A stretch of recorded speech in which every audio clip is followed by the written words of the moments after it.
I felt like he was getting joy of seeing me suffering.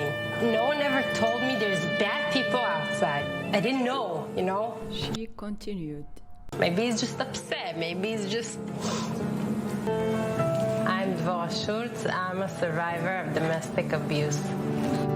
As you heard, our guest was a victim of domestic violence. It's far from the world she encountered as a child. My childhood was amazing. I had two amazing parents.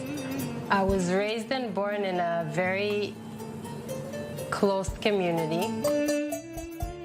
Often, women who face abuse or domestic violence get married under pressure or at an earlier age. All my friends are getting married when they were 18, 19, 20, so 21, so, you know, that's what you're supposed to do. She said, what was like to get married at an earlier age?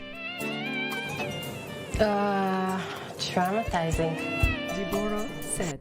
3 months after I got married, I got pregnant. When I told him that I was pregnant, I remember till today his reaction, and I don't know if he was happy, sad, okay, good, like, there was no excitement there. And I think that's when I realized that something is wrong, like something's not okay. I never had friends over because I didn't want no one to know what's going on. I remember once I was supposed to go out with my friends and I was pregnant and I was getting dressed and he was like, oh, where do you think you're going? And I said, oh, I'm going to meet my friends. And he's like, no, you're not. And I remember coming out of the room, he put the couch against the door and he was just sitting on the couch and he's like, you know, you're not leaving the house.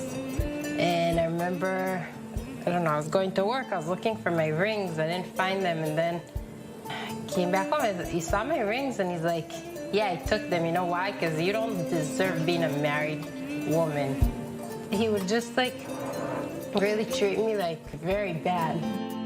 Did she tell any of the people around her about what was happening? No, I was very scared. When you all day hear, you know, someone telling you you're the fault, you have to change, you feel like something's wrong with you, you know, and I didn't share with nobody. How could someone figure out how to get out of that situation? After I gave birth to my daughter, I went to my parents for a few days, and then he called me saying, I need you back home. I know I want to be with you, but I'm not coming to stay by your parents, so you have to come back home. So I went back home. He needed me, you know. She said.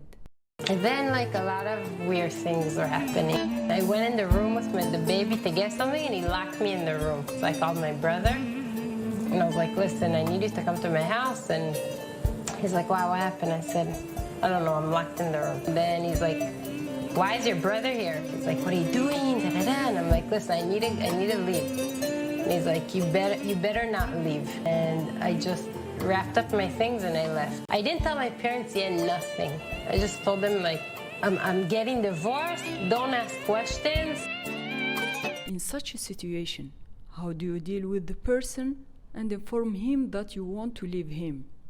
And how could he take that? In some situations, especially for ladies who get married at an earlier age, they don't realize that they are getting abused. Only this year, I realized that I was in an abusive relationship. I went to therapy. It was 10 years after. And her advice to women who are going through this experience is this. You know what you feel. Only you know, because no one knows what's happening in your house, and no one knows what's happening behind closed doors. You know, don't stay there. She says it's essential to learn how to be strong. Yeah. To say, no, this is not for me, that's a strong thing to realize. And that's all for today's podcast. Follow us next week for a new story.